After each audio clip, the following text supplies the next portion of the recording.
La información anterior muestra algunas estadísticas respecto al tabaquismo. No obstante, hasta la década de 1940, la actitud general de la sociedad era que el tabaco aliviaba tensiones y no tenía efectos nocivos.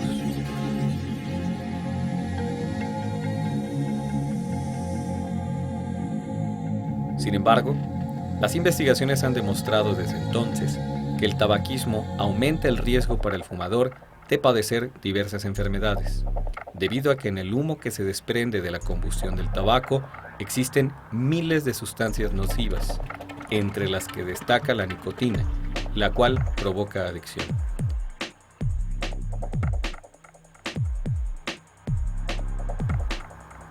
Tanto los fumadores activos como los pasivos absorben a través de las vías respiratorias estas sustancias. Los riesgos son especialmente significativos en el caso de las mujeres embarazadas, ya que pueden presentarse abortos espontáneos, nacimientos prematuros o incluso bajo peso de los bebés al nacer. En los niños, la exposición al humo del tabaco incrementa el riesgo de infecciones respiratorias, asma, neumonía y otras enfermedades.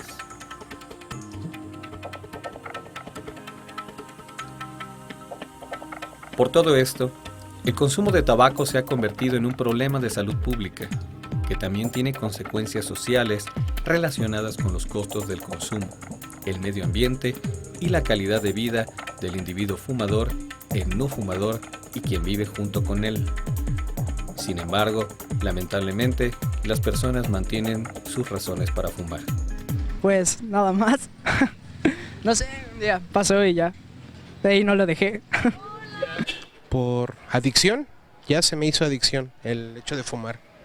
Bueno, tal vez porque empecé desde la secundaria y se me fue haciendo adicción y yo ahorita trato de fumar lo menos que se puede, pero sí, todavía tengo ese problema.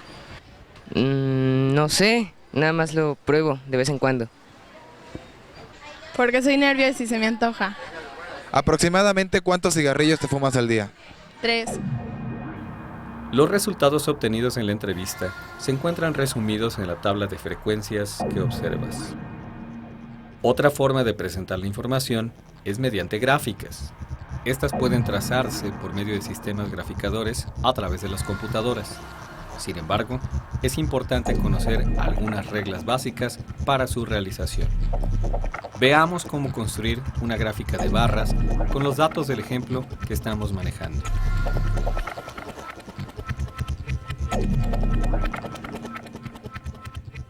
Iniciamos por representar en el eje horizontal la escala nominal, que hace referencia a las diferentes características o cualidades de la variable. En el eje vertical se marca una escala que mide las frecuencias de las distintas clases. Luego se trazan rectángulos, cuya altura corresponde a la frecuencia de la clase. Otros aspectos que puede incluir la gráfica son el título, una leyenda que hace referencia a los datos representados y un pie, que indique la fuente de donde se tomaron los datos. Ahora veamos cómo, empleando la opción de gráficos de Excel, puedes trazar directamente la gráfica de barras. Solo tienes que capturar tus datos y seleccionar la opción correspondiente. Incluso puedes hacer las modificaciones que después requieras. Además, en Excel tienes otras opciones de gráficos, como la circular, llamada comúnmente de pastel. Observa que únicamente tienes que escribir tus datos y seleccionarlos. Después, seleccionar el tipo de gráfica y así obtienes la representación deseada. La construcción manual de la gráfica circular implica dividir la circunferencia que representa el total de los datos en sectores. Para ello, tomamos como base la tabla de frecuencias y calculamos la frecuencia relativa, dividiendo cada frecuencia absoluta entre el total de datos. El ángulo que corresponde a cada sector se obtiene multiplicando la frecuencia relativa por los 360 grados que tiene la circunferencia. La gráfica se obtiene midiendo con un transportador los grados que corresponden a cada sector.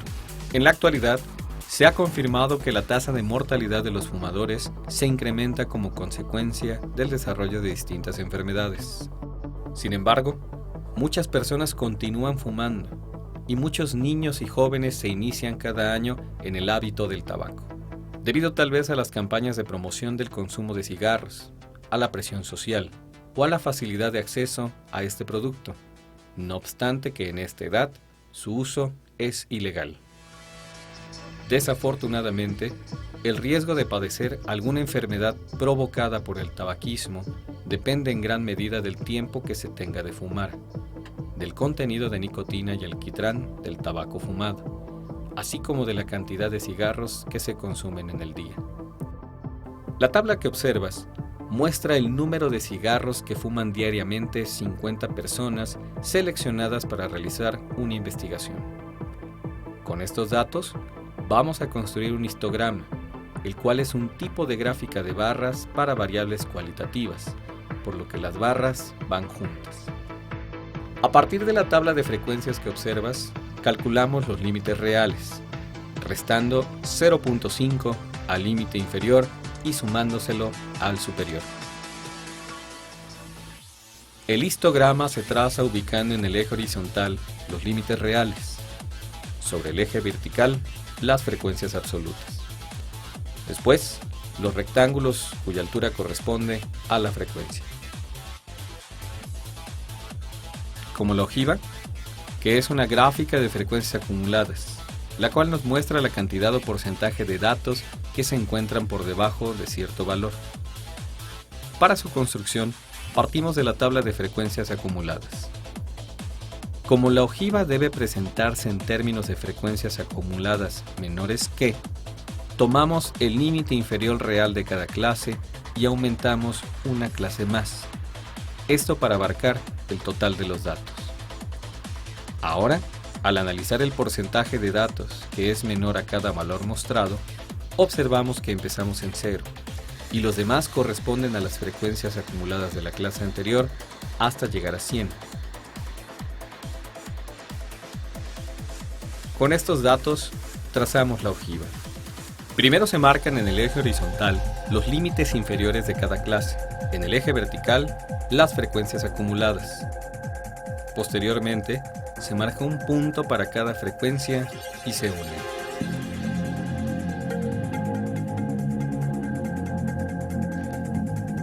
En general, las gráficas estadísticas son de gran utilidad porque nos muestran información que se puede interpretar fácilmente. Permiten comparar conjuntos de datos e incluso se puede deducir información a partir de ellas, por lo que te sugerimos que investigues otros tipos de gráficas y su aplicación. También puedes analizar las distintas posibilidades que te ofrece un software para graficar.